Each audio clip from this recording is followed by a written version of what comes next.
que o pastor Marinho me ligou, me deu o tema direitinho, Deus me direcionou para este texto que eu quero abordar usando as mesmas linhas de comportamento que me foi passado. E eu gostaria de, antes de entrar e citar o texto, eu gostaria de pensar com vocês em forma de pergunta: tem diferença quando a gente tem Jesus ou não tem? Tem ou não tem? Quando eu tenho Cristo, quando eu tenho Jesus como meu Salvador, o meu coração fica cheio de quê? Alegria. Podem falar outras expressões. O que mais? Não entendi. Certeza da salvação. Que outra palavra? Paz. Que outra palavra? O meu coração fica cheio de esperança. Fica. Porque eu creio no futuro onde Deus estará dirigindo a minha vida. Eu creio que o amanhã, Deus estará me guardando. Eu creio. Não é assim? Então há uma diferença. Se por acaso nesta noite houver alguém entre nós que ainda não confessou Jesus como Senhor e Salvador, pense urgente que o dia que você tomar essa decisão é hoje. Amém. Glória a Deus. É hoje. É hoje. Não pode passar de hoje, porque amanhã pode ser tarde demais. Um certo personagem na história, e aqui a minha memória falhou aqui, eu não sei se foi Moody, mas eu acho que foi Moody. Ele estava pregando em Chicago e ele pregou uma mensagem evangelística, aquela mensagem muito, mas muito impactante no coração daquelas pessoas que estavam ouvindo aquela mensagem. E ele disse que ele pediu perdão a Deus pelo resto da vida, porque ao terminar o culto daquela noite, ele disse para as pessoas que estavam ali que elas poderiam ir para casa e pensar acerca daquilo que ele havia pregado. E naquela noite, em Chicago, houve um incêndio fora do normal, e muitas pessoas que estavam naquele templo naquela noite vieram a morrer, vieram a falecer. E ele chorou amargamente por deixar esta ideia de ir para casa e pensar. Não dá tempo de chegar em casa. Você tem que pensar aqui e aqui tomar a decisão hoje, agora. Se você ainda não entregou a sua vida para Cristo, você deve orar, pedir perdão pelos seus pecados e convidar Jesus para ser o seu Salvador. Amém. O texto que eu quero convidar os irmãos para nós trabalharmos juntos está registrado no livro de Josué, texto conhecidíssimo dos irmãos. Eu tenho certeza que os irmãos o conhecem muito bem. Livro de Josué. Josué capítulo 1, versículo número 9, apenas um versículo. Vamos fazer assim? Eu leio na tradução que eu tenho e os irmãos depois farão a leitura. Diz assim, Josué capítulo 9. Os irmãos encontraram? Respondam com um amém. Amém. Quem não encontrou, diga misericórdia. Amém. Todos encontraram. Diz assim, não te mandei eu ser forte e corajoso, não temas nem te espantes, porque o Senhor teu Deus é contigo por onde quer que andares. Tá claro? Agora vocês, vamos ficar de pé todos, ler numa só voz, mas não pode ser assim aquela leitura, entende? Aquela leitura meia precária, meia raquítica, fantástica. Vamos proceder uma leitura bem forte, bem impactante mesmo. No 3, tá? 1, 2, 3.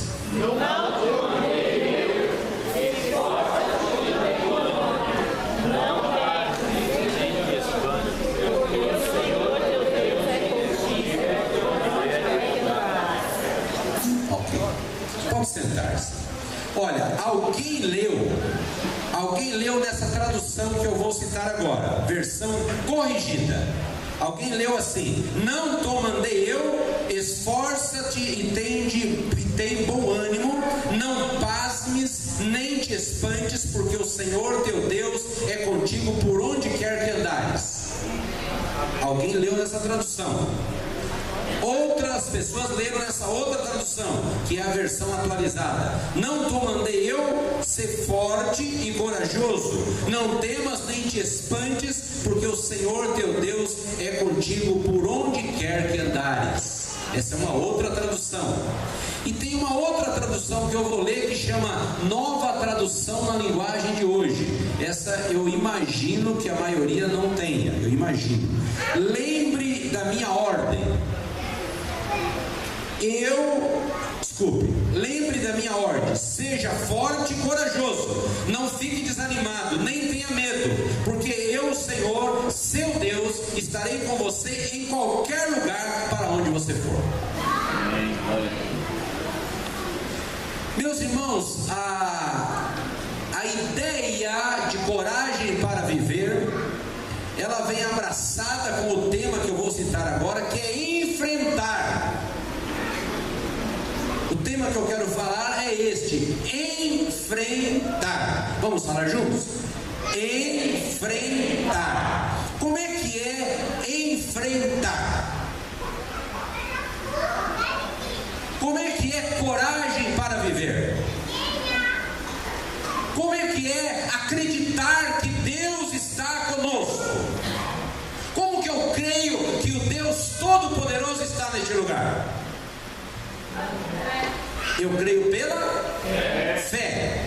Mas além da fé, qual é o documento que eu tenho nas minhas mãos que diz que Ele está aqui? A palavra. Falem juntos. A palavra ou a Bíblia? A Bíblia. Nós lemos a Bíblia. Nós gastamos tempo, nós dedicamos tempo à leitura da Bíblia.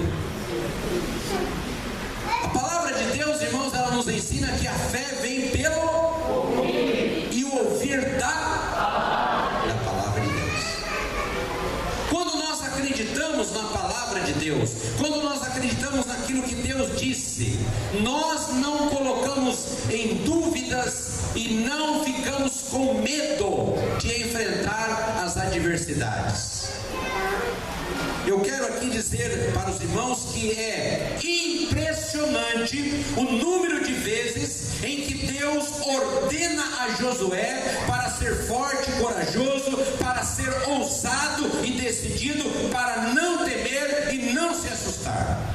Um dos mais lindos versículos desse fabuloso histórico livro é encontrado no capítulo 1, versículo 9, que nós estamos lendo: não te mandei eu, esforça-te e tem bom ânimo, não temas nem te espantes, porque o Senhor teu Deus é contigo por onde quer que andares. Ou, como nos afirma uma outra versão, ser forte e corajoso. Mas como é que é viver assim? Diante de um ano de 2015, onde os noticiários, onde os jornalistas, onde as previsões não são boas, onde as informações que chegam até nós são informações que nos levam a nos preocupar. Como é que nós lidamos com isso? Como é que você lida com isso? Eu tenho que lidar com isso, me atentando para a palavra. Mesmo que eu ande por experiências, mesmo que eu viva experiências que aos meus olhos são experiências terríveis, mas eu preciso de confiar que Deus está comigo. Quem disse que estaria conosco todos os dias das nossas vidas? Será que Ele disse que estaria só no sábado? Só no domingo? Só na quarta-feira? Não, todos os dias. Nós temos que exercitar a nossa fé, a nossa confiança. Primeira lição, irmãos, em relação a este novo ano, a este 2015, a trajetória de como vai ser. Nós estamos terminando o mês de fevereiro, como disse o pastor, mas nós temos ainda 10 meses ainda pela frente. Dizer-se corajoso é fácil, o difícil é sê-lo quando necessário. É como necessitarmos de coragem. Um novo ano se apresenta à humanidade e nós pensamos: quantos de nós vamos sobreviver? Quantos serão vitoriosos? Quantos chorarão de saudades? Quantos alcançarão os seus sonhos? Quantos desistirão? Muitas vezes, nas igrejas, nós temos um grupo que começa bem, mas termina bem.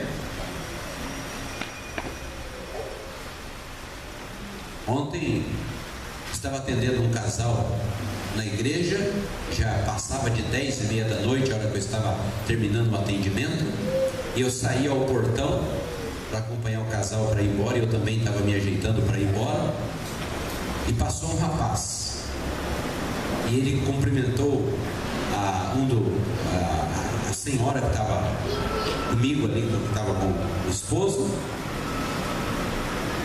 Era um rapaz que há cerca de um ano atrás estava dizendo para mim que estava numa fé, que estava fazendo parte de um grupo tal,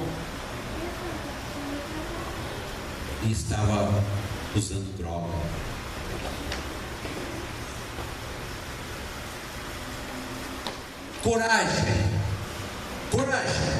Coragem para continuar, sim, porque às vezes é muito difícil prosseguir quando perdemos alguém a quem nós muito amávamos, seja por falecimento, seja por rompimento de relações, seja por mudarmos para algum lugar distante. Sentimos-nos sem chão, sem apoio, sem forças para continuar a vida. Para enfrentarmos as crises, precisamos nos esforçar, muitas vezes deixarmos a nossa vontade humana de lado e confiarmos de que a palavra do Senhor é maior. O mundo está repleto de pessoas que desistem, pessoas que simplesmente não foram um pouco mais. A vitória estava tão próxima, mas as pessoas não foram um pouco mais.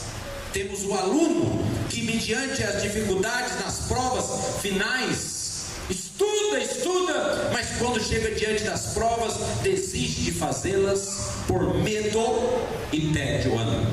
Ou o empresário que, ao saber de um concorrente conquistando os seus clientes, ele termina por desistir. Ou então o caso de um namorado, começa a namorar e começa a ter algumas experiências de luta e desiste. Ou um pastor que não suporta a ideia da oposição e desiste do seu ministério. Temos casos assim. Ou o atleta que não consegue acreditar que poderá melhorar e se treinar um pouco mais e desiste. Existe uma fábula interessante, bem popular, contada e recontada por gerações. Não sei se vocês conhecem essa fábula. Conta-se que numa empresa de laticínios, 2 sapos desastradamente saltaram para dentro de um balde de leite cremoso. E muito este balde era um balde que acumulava uma quantidade muito forte de litros. Nessa fábula, um dos sapos, depois de tentar sair do balde, disse: é melhor desistir, falou para o outro sapo: nós vamos morrer. E o outro sapo respondeu: continue a nadar, disse o segundo sapo. Havemos de encontrar uma maneira de sair deste atoleiro. E o outro respondendo: não adianta, disse o primeiro, isso é grosso demais para nadar, é mole demais para saltar, é escorregadio demais para rastejar. Um dia temos mesmo que morrer, por isso tanto faz que seja esta noite. Um dos sapos disse. Afundou-se num balde e acabou por morrer. Já o outro amigo, o outro sapo, porém, continuou a nadar, a nadar, a nadar, a nadar. E quando amanheceu o dia, ele viu-se todo misturado num monte de manteiga que ele mesmo sozinho havia batido. Lá estava o sapo, com um sorriso, comendo as moscas que estavam enxameando ali, vindo de todas as direções. Ele sobreviveu. Ele não parou de nadar, ele não parou de lutar contra aquela situação. Era uma luta, ele precisava de enfrentar, e ele enfrentou. Não há conquista sem lutas. Não há conquista sem lutas.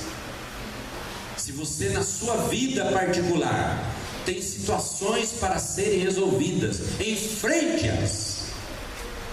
Enfrente-as. Não fuja. Vá de encontro com a situação. Peça para uma criança, um garotinho, arrumar um quarto bagunçado e ele torcerá o nariz, vai franzir a testa e vai responder: ah, mãe. Agora, diga a ele algo diferente. Diga a ele assim: vamos fazer um jogo de quem é mais rápido na arrumação? Vamos fazer uma disputa, se a mãe ou é você que ganha? É uma outra maneira da gente fazer a mesma coisa. É a capacidade da gente enfrentar as coisas com ânimo. Ele se colocará a arrumar com alegria. O espírito de competitividade é natural no ser humano. A maneira de encarar as coisas é que nos faz enfrentar as lutas. Uma mãe, ela estava paralisada na cama, sem poder andar. Contudo, um incêndio tomou conta do hospital e sua criança estava dormindo no berço ao lado dela. E essa mãe, vendo o bebê ameaçado, esqueceu-se da dormência nas pernas e correu com o bebê no colo. O ânimo muda a realidade. Quer um outro exemplo? Veja um time de futebol. Se ele estiver perdendo, o seu jogo é defensivo. Não ataca, comete muitas falhas e começa a haver um desânimo. Se começar a ganhar e os torcedores se fortalecerem, são capazes de ganhar de goleada, ainda que não tenham o melhor time. A questão na nossa vida, em relação às coisas de Deus, em relação à nossa existência, é ter bom ânimo. Muitas pessoas andam no dia a dia, ela já anda de ombro caído.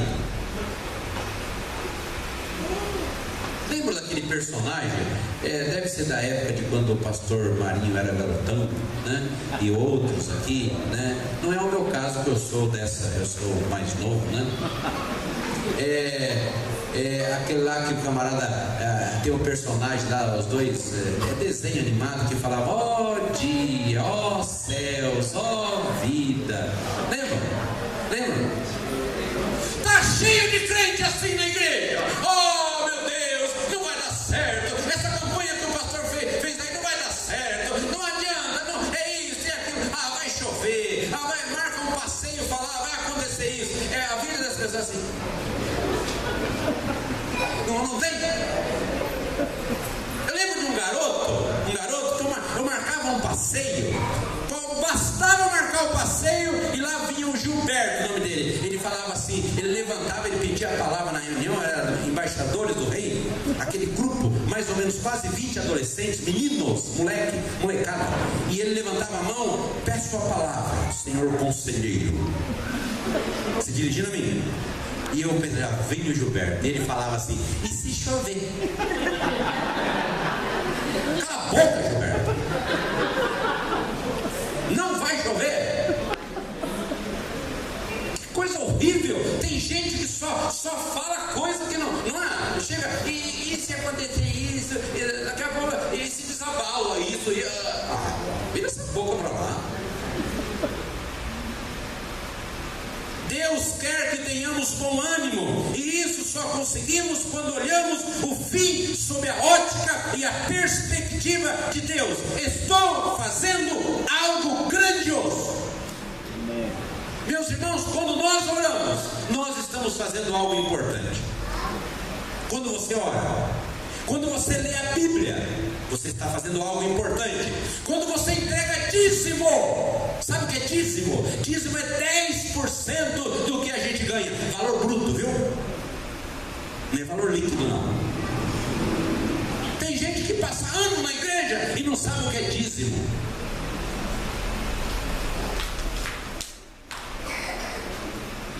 Aqui eu não sei, viu, pastor?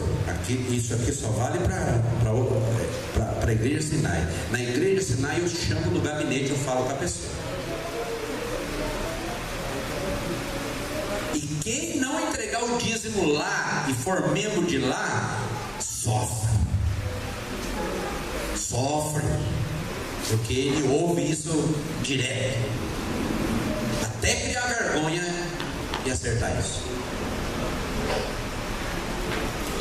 Aqueles que têm medo nunca sairão da estaca zero, nunca conseguirão vencer ou construir alguma coisa. Os que enfrentam vitoriosamente são os que não temem. Tem pessoas que têm dinheiro suficiente para comprar uma Ferrari 0 km, contudo anda de ônibus ou de táxi porque tem medo de dirigir.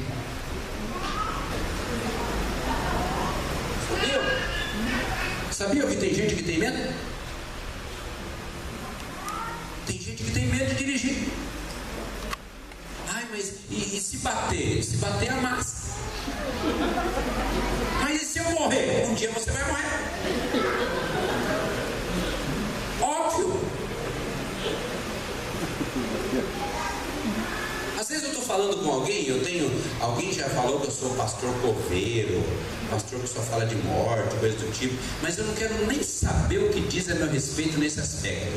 Eu digo que todo dia é o dia possível da nossa morte. Hoje pode ser o dia. Não vou apontar ninguém aqui, porque vai que você morre, aí eu estou falando. Mas fui tentado apontar. Há pessoas de tanta cultura, mas que não são capazes que são capazes de sofrer um infarto se alguém lhes colocar o microfone à boca. Você chama uma pessoa, né? Ele fala por aí pelos cotovelos, pelo telefone, fala mal de todo mundo. Quando você põe ele na frente, dá o microfone e fala: ora agora, irmão. Ele trava. Medroso. Outros não conseguem viajar para longe porque temem um acidente aéreo. Tem gente que não viaja de avião, mas de jeito nenhum. Tem medo. Não vou pedir para ninguém levantar a mão aqui, porque vai que a maioria que tem medo eu já arrumei um outro problema, né? Conta-se de um acidente, no mínimo patético. Um rapaz em Santos, São Paulo, temia viajar de avião. Estava tomando banho no mar quando um avião pequeno perdeu uma asa e caiu sobre a cabeça dele e ele morreu. No dia em que entendermos que temer é orar, isto é, quando se teme algo, se crê naquilo que irá acontecer, se vive a expectativa, então entenderemos o porquê de Jesus dizer tantas vezes. Se você ler os evangelhos, você vai ver Jesus falando tantas vezes: não temais, não temais, não temais. Não é para ter medo. Uma segunda lição: enfrentar também exige bom ânimo. Coragem para viver exige bom ânimo. Terceira lição é: quem enfrenta não se espanta. Se você parte para enfrentar as situações da vida, as circunstâncias que vão surgir, se você parte nessa direção, é natural que acontecerão coisas que não estavam previstas, certo? Todos vocês aqui, desde o dia que nasceram, imaginavam que ficariam gripados algum dia? Ninguém, quem gosta de ficar gripado? Quem gosta de tomar injeção? Quem gosta de ficar, enfim, em quadro aí tomando remédio amargo, essas coisas aí que os nossos pais, nossos avós deram para nós, né? Meu caso, por exemplo, para eu colocar colírio no passado, eu precisava de 3 pessoas, 2 para segurar e 1 para colocar o colírio. O medo de abrir o olho. Quem enfrenta não se espanta. O espanto é algo assustador, algo não previsto, algo fora do script. Aquele que teme ao Senhor não se espanta, isto é, não é pego de surpresa, pois a sua confiança está naquele que dirige os seus passos. Meus irmãos, quem é que sabe o nosso amanhã? Podem me responder? Só alguns que sabem. Um coral lindo. Quem é que sabe do nosso amanhã? Se Deus sabe do nosso amanhã, por que você está preocupado? E se você é dele? Não é uma coisa esquisita que às vezes a gente vive? Desnecessário. Não terás medo de terror, do terror de noite, nem da seta que voe de dia, nem da peste que anda na escuridão, nem da mortandade que assola ao meio-dia. Salmo 91, versículo 5 e 6 diz isso. Quem de nós não se lembra da infância de ter ouvido falar de fantasmas? As histórias dos antigos davam conta de coisas terríveis, medo de ficar no escuro. Não tinham isso? Eu fui criado na roça, não sei, quem mais aqui foi criado na roça? Na roça era assim, terminava o trabalho do dia, a gente ficava lá na varanda e vinha história, E tinha história disso, que tinha um camarada que passava a noite puxando o caixão, aquelas coisas. E as crianças iam dormir tudo assustadas. Eu era ficava assim. De noite para sair, se tivesse alguma necessidade básica do organismo, era horrível. Saía para atender, mas num quadro de emergência mesmo, e com medo. Ou então chamava: tio, vó, por favor, socorro. Mas aprendemos a palavra que a fé lança fora o medo. Para tudo na vida, para que morrer de medo? O que se ganha com isso? Diz 2 Timóteo 1,7: porque Deus não nos deu o espírito de temor, mas de fortaleza e de amor e de moderação. Meus irmãos, o que nós temos que fazer, a receita infalível para a nossa vida é nos encher de Deus. Amém. Ser fiel a tudo aquilo que Deus tem nos ensinado, crescer, como disse o apóstolo Pedro, crescer na graça e no conhecimento do Senhor, saber a quem nós estamos servindo. Esses dias eu vi uma ilustração de um pastor contando que na igreja dele eles tinham feito uma campanha para fazer uma reforma, algo assim dessa natureza, e eu sei que a igreja tinha um orçamento mensal de mais ou menos em torno de 30, 40 mil por mês, uma igreja razoavelmente grande, e eles tinham que pagar uma dívida, uma conta que passava de 80 mil. E aí este pastor disse que dobrou o joelho e falou: Senhor, o Senhor sabe do que está acontecendo. O Senhor conhece o coração de cada ovelha. O Senhor é poderoso para colocar no coração de cada ovelha, para este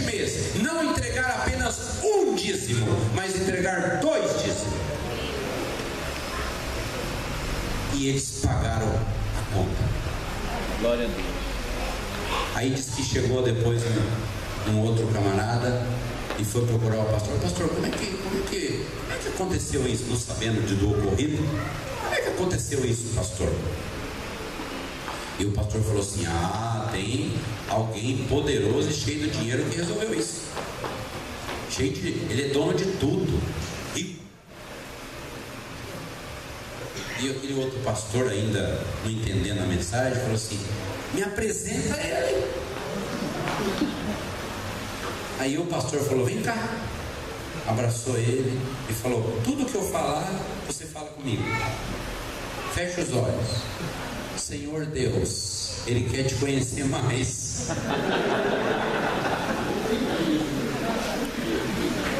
Meus irmãos, existem coisas que nós não temos porque não pedimos. Existem situações que não estão resolvidas porque nós não procuramos Deus. Não tem outra resposta. Não existe outra resposta. Se nós procurarmos Deus, é uma procura que é infalível. Nós procuramos Deus e haverá uma resposta.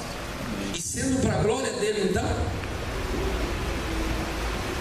eu me lembro, irmãos, da luta que era na igreja que eu sou pastor hoje para fazer qualquer coisa. Irmãos, marcava, vamos fazer depois do culto tal, vai ter comes e bebes lá, vai ter lá, irmãos, vai aparecer um pacotinho de bolacha de água e sal, tinha que jejuar.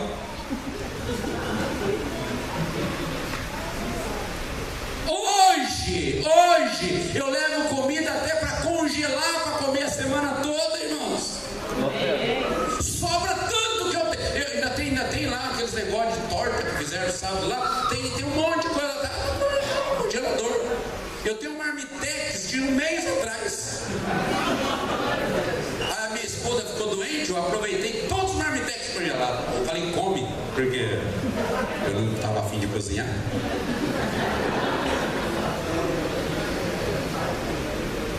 Deus faz, Deus responde, Deus é Deus. Amém. Última lição: podemos contar com a presença do Senhor. O versículo diz isso, irmãos. A Bíblia, Josué 1:9, o versículo diz isso. Leiam a parte que diz, na sua Bíblia. Uma sugestão, viu? Quando o pastor estiver pregando, não fecha a Bíblia. Dá um jeitinho de ficar mais ou menos assim, fácil de você conferir. Sempre confere o que o pastor prega, viu? Todos têm que conferir, é importante isso. Onde que está escrito aí? Onde que está escrito que nós podemos contar com a presença do Senhor? O Senhor teu Deus é contigo. O Senhor teu Deus, porque o Senhor teu Deus é contigo por onde quer que andares. Irmãos, deixa eu falar uma outra coisa aqui. Eu não sou de ficar citando assim, porque às vezes dá a impressão que a gente quer, vamos dizer, ser um pouco soberbo na comunicação, mas eu gostaria de passar só um pouquinho de um estudo um pouquinho mais profundo para vocês. Quando Deus, lá no versículo 5, diz para Josué assim: ninguém te poderá resistir todos os dias da tua vida. Como fui com Moisés, assim serei contigo. Não te deixarei nem te desampararei. Irmãos, no original hebraico que foi escrito o Velho Testamento, ninguém te poderá resistir todos os dias. Quer dizer assim: Josué, você será um super vencedor. Amém. É mais do que ser vencedor. Podemos contar com a presença do Senhor. Veja que no final do versículo afirma justamente isso: nosso Deus não nos abandona, Ele está conosco, Ele anda conosco, Ele vai conosco, diferente de muitos que nos abandonam. Marido abandona a mulher? Tem medo, irmão, de falar? Sim. Fale com coragem. É isso que Deus quer de nós.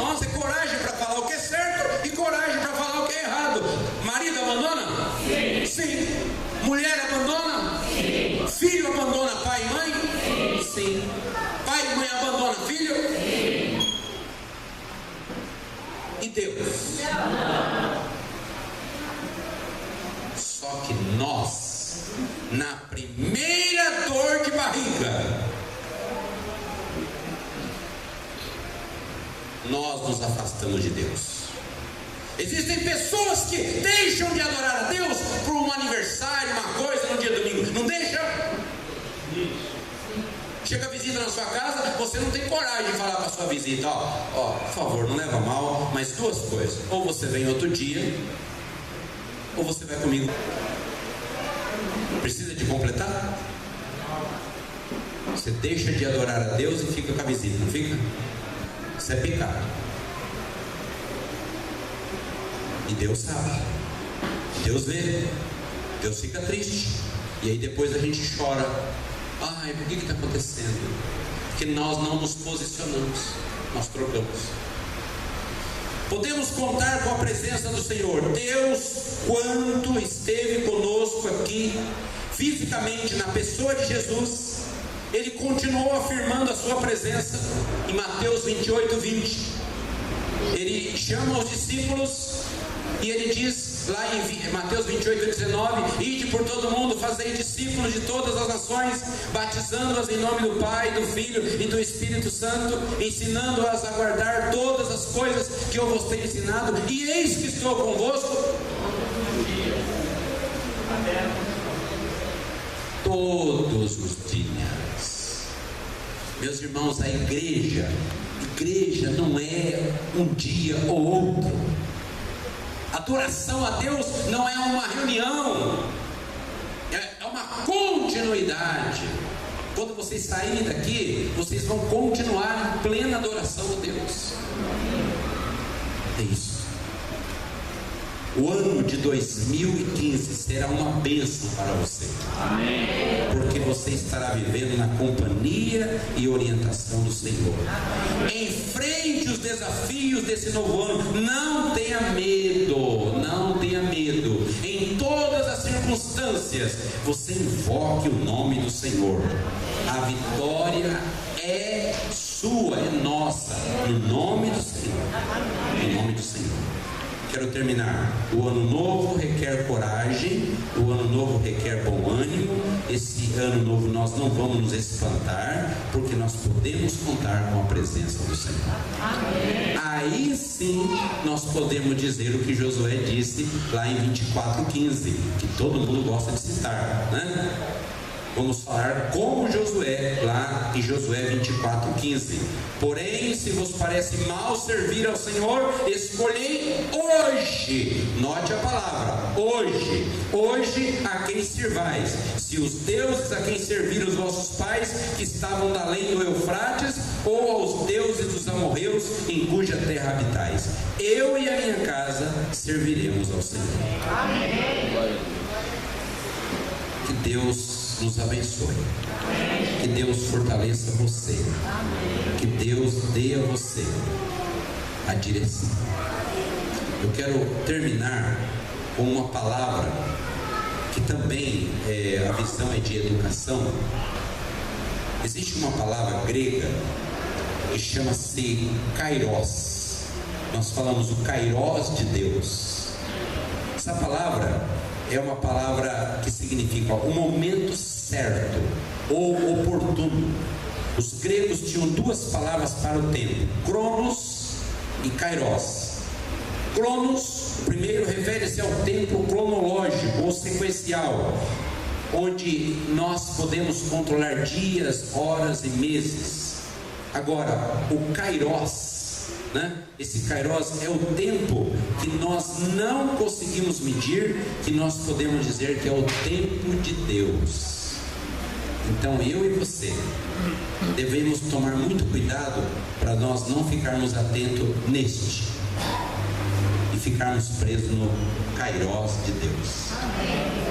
Deus tem um tempo para todas as coisas. Amém?